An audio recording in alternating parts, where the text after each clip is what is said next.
आपका स्वागत है गांगुली टेक पर। मैं हूं संदीप गांगुली और ये है मेरे जावा स्क्रिप्ट ट्यूटोरियल सीरीज का 38 नंबर का वीडियो, जिसमें मैं आपको जो है फॉर्म वैलिडेशन के बारे में बताऊं कि जावा स्क्रिप्ट में फॉर्म वैलिडेशन कैसे होता है। तो सबसे पहले तो मैं आपको ये बता दूं कि आप जो इस वीडियो को पॉज करके जो कोड मैं आपको दिखाने जा रहा हूँ उस वीडियो में, इसको आप लिख लीजिएगा पहले एक टेक्स्ट एडिटर में, क्योंकि अगर मैं मैनुअली अगर आपको कोड लिख के दिखाता तो वीडियो का जो लेंथ है वो कम से कम 20 मिनट का हो जाता है, ज़्यादा बड़ा हो जाता है। तो मैंने वो नहीं किया, मैंने पहले से ही कोड लिख लिया है। अब मैं ये आपको दिखा दे रहा हूँ, आप वीडियो को पॉज करके जो इसको लिख लीजिएगा और मैं पूरा कोड आपको एक्सप्लेन कर दूँगा। तो सबसे पहले आप एक home.html नाम से फाइल बनाइएगा। उस फाइल में आपको ये HTML का कोड लिखना है जो यहाँ लिखा हुआ है। तो इसमें आप HTML और ये हेड जो है और ये जो स्क्रिप्ट टैग का यूज़ करके हमने एक्सटर्नल टेस्ट.js फाइल को लिंक किया है। इस सब चीज़ों से तो आप पहले से वाकिफ़ होंगे, लेकिन जो दूसरा जो मुझे आज चीज़ बताना है वो फॉर्म टैग के अंदर जो कोड लिखा है मुझे आपको वो बताना है। तो यहाँ पे फॉर्म टैग में मैंने मेथड एट्रीब्यूट होता है उसको लिखा है, जिसमें गेट मैंने इसको सेट किया। दूसरा एक्शन है, एक्शन में मैंने हैश लिखा है। अगर मैं यहाँ पे हैश ना लिखता और अगर यहाँ पे मैं home.html लिख देता, जो कि मेरा यही पेज है जिसको मैं ब्राउज़र पे ओपन करूँगा, तो ये दोनों बात जो होती है इक्वल होती है। तो मैं यहाँ पे हैश लिख देता हूँ क्योंकि ये शॉर्ट फॉर्म होता है। इससे होता क्या है कि जैसे अगर आपने एक्शन में हैश लिखा है और अगर आपने पेज पे सबमिट बटन क्लिक किया तो आपका पेज का जो कंट्रोल है दोबारा उसी पेज पर आ जाता है। दूसरा ये है कि मैंने जावा स्क्रिप्ट का ऑन सबमिट वाला जो है इवेंट हैंडलर यूज़ किया, जिसमें मैंने रिटर्न वैलिडेट का ये लिखा है फंक्शन।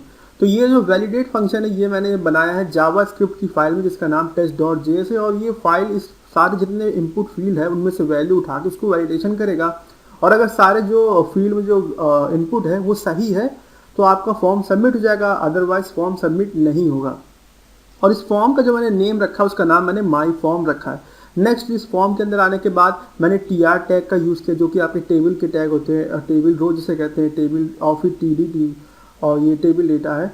इसमें क्या किया मैंने, पहले TD में आपका एक टेक्स्ट दिखाया है जो यूज़र को दिखेगा जहाँ ईमेल लिखा होगा। उसके बाद एक इनपुट टैग का यूज़ किया है, उसमें मैंने टेक्स्ट जो टाइप इसका टेक्स्ट है और इसमें मैंने ईमेल को दिया, और जो इनपुट टैग है इसका मैंने नेम ईमेल रखा है, और इसमें साइज़ मैंने सेट कर दी।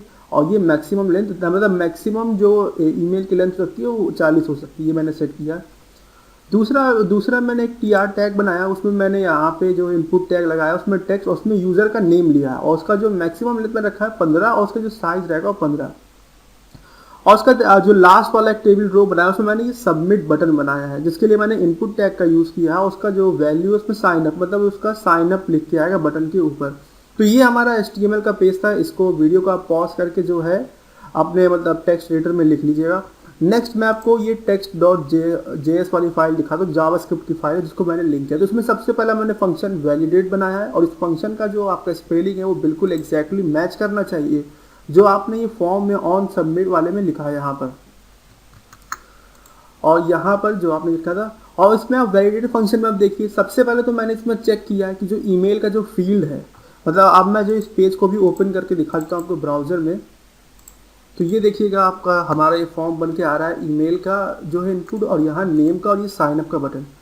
तो सबसे पहले इस वैलिडेट फंक्शन में ये चेक कर रहा है, और इस फॉर्म के जो आपके जो फील्ड होते हैं उनको एक्सेस करने के लिए आपको क्या करना होता है, फॉर्म के अंदर सबसे पहले आपको डॉक्यूमेंट लिखना होता है, उसके बाद डॉट लगाना, उसके बाद सबसे पहले आपको फॉर्म का नाम लिखना है।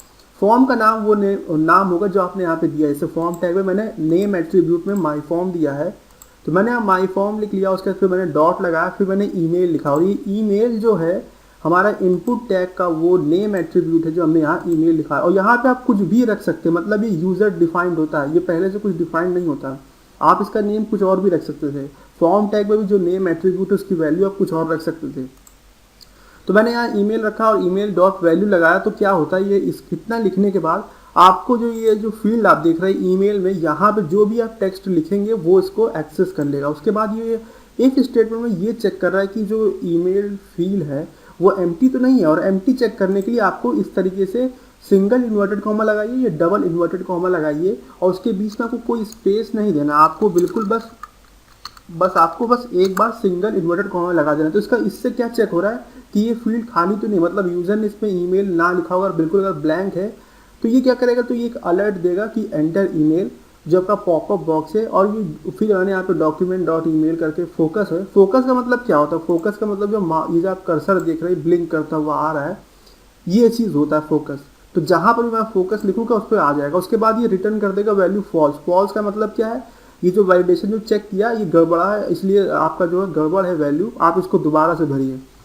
उसके बाद नेक्स्ट वाले इफ स्टेटमेंट में मैंने सेम वही चेक किया है, यूज़र नेम के लिए क्या वो एम्प्टी तो नहीं है, अगर है तो फिर ये रिटर्न फॉल्स कर देगा। उसके बाद मैंने चेक किया है कि इज़ नॉट ए नंबर, मतलब इसमें जो यूज़र का जो नेम है यहाँ पे अगर किसी ने नंबर डाल दिया अपना फ़ोन नंबर तो क्या उसको लेना चाहिए, नहीं, वो गड़बड़ होगा। तो इसलिए मैंने यहाँ पे जो इनबिल्ट फंक्शन है जो कि ये चेक करता है कि इज़ नॉट ए नंबर, मतलब यहाँ पे अगर किसी ने टेक्स्ट दिया होगा तो ये जो आपका जो फंक्शन है वैल्यू रिटर्न करेगा ट्रू वैल्यू, और जब ट्रू वैल्यू पे ये जो नॉट वाला ऑपरेटर लगा तो ये फॉल्स हो गया, और जब ये फॉल्स हो जाएगा तो ये इफ स्टेटमेंट कभी एग्जीक्यूट करेगा ही नहीं।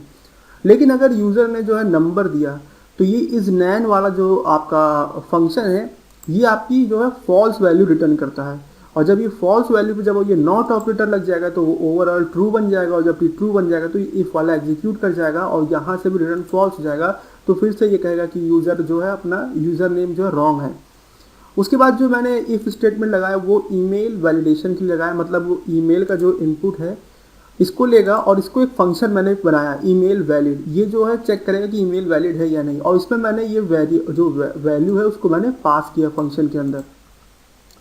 उसके बाद ये फंक्शन के अंदर पास कर दिया, और अगर ये ईमेल वैलिड चेक करता है और ईमेल वैलिड निकलता है तो ये जो है आपको रिटर्न में ट्रू देगा, और अगर ऐसा नहीं होता तो वो फॉल्स देगा। और जब वैल्यू ट्रू आएगी तो यहाँ पर नॉट लगा है, तो जब ट्रू के ऊपर नॉट लगेगा तो वो ओवरऑल जो है फॉल्स हो जाएगा, और ये भी इफ कभी एग्जीक्यूट नहीं करेगा। लेकिन अगर ईमेल वैलिड नहीं हुआ तो आपका फॉल्स वैल्यू रिटर्न करेगा, और जब फॉल्स पे नॉट ऑपरेटर लगेगा तो वो ट्रू हो जाएगा, और जो आपकी जो ये इफ स्टेटमेंट है वो एग्जीक्यूट कर जाएगा और उसमें से रिटर्न फॉल्स हो जाएगा, और इस तरीके से वो गलत ईमेल को लेने से रोक देगा। लेकिन अगर ये सारे इफ स्टेटमेंट जो है एग्जीक्यूट नहीं करते तो लास्ट में मैंने रिटर्न ट्रू लिखा है वैलिडेट फंक्शन के अंदर। इससे क्या होगा, इससे ये होगा कि सारे कंडीशन तो आपके जो सही है, इसलिए एक भी इफ एग्जीक्यूट नहीं किया और ये रिटर्न ट्रू कर देगा, फॉर्म सबमिट हो जाएगा। अब ये फंक्शन ईमेल वाला हम देखते हैं, इसका नाम मैंने ईमेल वैलिड रखा और उसमें ये फंक्शन पे ईमेल मैंने एक वेरिएबल बना दिया जो कि ये वैल्यू ले रहा है, मतलब ये फंक्शन का आर्ग्यूमेंट है या इसे वेरिएबल कर सकते हैं। उसके बाद सबसे पहले मैंने इस ईमेल जो वेरिएबल है ये हमारा एक स्ट्रिंग है, इस स्ट्रिंग में मैंने पहले ये ए पॉज जो लिखा है इसका मतलब है ए का पोजीशन, ये जो एट द रेट ऑफ जो सिंबल है इसका पोजीशन क्या है, तो इसका पोजीशन इसने ले लिया इंडेक्स ऑफ करके। दूसरे में डॉट का जो पोजीशन, जो आप ये डॉट देख रहे हैं इसका क्या पोजीशन है ये इससे मिल गया, तो ऐड का पोजीशन इससे मिल गया, डॉट का पोजीशन इससे मिल गया। उसके बाद मैंने कंडीशन चेक करी, अगर ए पॉज का जो पोजीशन है वो लेस देन 1 है, लेस देन 1 का मतलब क्या है कि इस तरह का ईमेल होगा, इस तरह का अगर ईमेल है तो ये तो ईमेल गलत है, तो उसने क्या किया, उसने रिटर्न फॉल्स कर देगा और वो ईमेल को नहीं लेगा, वैलिड नहीं है। दूसरा कंडीशन है कि अगर ये जो डॉट और ये जो पोजीशन है अगर ये लेस देन दोनों माइनस करके लेस देन 2 आता है जो इसकी वैल्यू है, लेस देन 2 का मतलब वैल्यू क्या होगी, या तो 0 होगी या तो 1 होगी। तो अगर 0 1 होगी तो इसका मतलब इस तरह का ईमेल किसी ने दिया यूज़र इनपुट में, तो ये गलत है, तो ये गलत है, तो ये कंडीशन ट्रू हो जाएगी और आपका जो ये एग्जीक्यूट कर जाएगा और रिटर्न फॉल्स हो जाएगा। और यहाँ पे मैंने और ऑपरेटर का यूज़ किया दोनों कंडीशंस को जोड़ने के लिए, और में क्या होता है कि अगर ये ट्रू हुआ और ये फॉल्स हुआ तो ये ओवरऑल जो है ट्रू हो जाएगा, अगर ये फॉल्स होता है ये ट्रू हो गया तो भी आपका ओवरऑल फॉल्स हो जाएगा। मतलब ये इफ स्टेटमेंट तभी एग्जीक्यूट नहीं करेगा जब ये दोनों कंडीशन फॉल्स होगी, दोनों में से कोई एक भी अगर ट्रू हो गई तो ये जो आपका एग्जीक्यूट कर जाएगा। और आखिर में अगर ये इफ स्टेटमेंट एग्जीक्यूट नहीं करता इसका मतलब ईमेल जो हमारा सही डाला गया और ये रिटर्न ट्रू कर देगा। तो इस तरीके से आपका ये ईमेल वैलिडेशन हो जाएगा। तो आप इस वीडियो को पॉज करके कोड सारे लिख लीजिएगा, मैं आपको दिखा देता हूँ एक बार फिर से, और ये भी हो गया आपका, ये सब हो जाएगा। उसके बाद हम लोग अपने वेब पेज पे जाते हैं यहाँ पे, और यहाँ पे मैंने सबसे पहले ईमेल पे कुछ गलत ईमेल डाला और मैंने इसको ब्लैंक छोड़ दिया। आप देखते हो साइनअप पे क्या होता है, तो आप देखेंगे यहाँ पे आ गया एंटर नेम, एंटर नेम में मैंने कुछ गलत नंबर डाल दिया, तो अब क्या होता है देखिए, तो कह रहा रॉन्ग यूज़र नेम है, तो यूज़र नेम हम लोग सही डाल देते हैं, संदीप मैंने लिख दिया। अब देखते क्या होता है, तो आप देख रहे हैं ईमेल नॉट वैलिड, आप देख सकते हैं ईमेल वैलिड बिल्कुल नहीं है। तो मैंने फिर से इस तरह का बना दिया ईमेल, आपका ABC लिख दिया, फिर .com लिख दिया, तो क्या इस तरह का ईमेल लेगा, नहीं, ईमेल वैलिड नहीं है, अभी भी आ रहा है। अगर मैं इसको भी हटा देता हूँ, आप देखते हैं क्या ईमेल वैलिड नहीं है, तो फिर हम लोग वैलिड ईमेल लिखते हैं। तो फिर हमने वैलिड ईमेल लिखा, और आपका जो है अब जो है फॉर्म सबमिट हो गया। देखिए आप ऊपर जो है यूआरएल बार में, एड्रेस बार में देख रहे होंगे, यहाँ पे ये वैल्यू आप दिखाने लगा। तो इससे हमको जो है ये इस तरीके से आपको फॉर्म वैलिडेशन बनाना है जावास्क्रिप्ट में। अगर आपका आप इस वीडियो से कोई जुड़ा कोई भी सवाल हो तो आप कमेंट्स में ज़रूर पूछ लीजिएगा। और अगर अभी तक आपने मेरा चैनल सब्सक्राइब नहीं किया तो कर लीजिए, जिससे कि सारे फ्यूचर अपडेट्स आप तक पहुंचते रहे। और ये वीडियो देखने के लिए आपका बहुत बहुत धन्यवाद।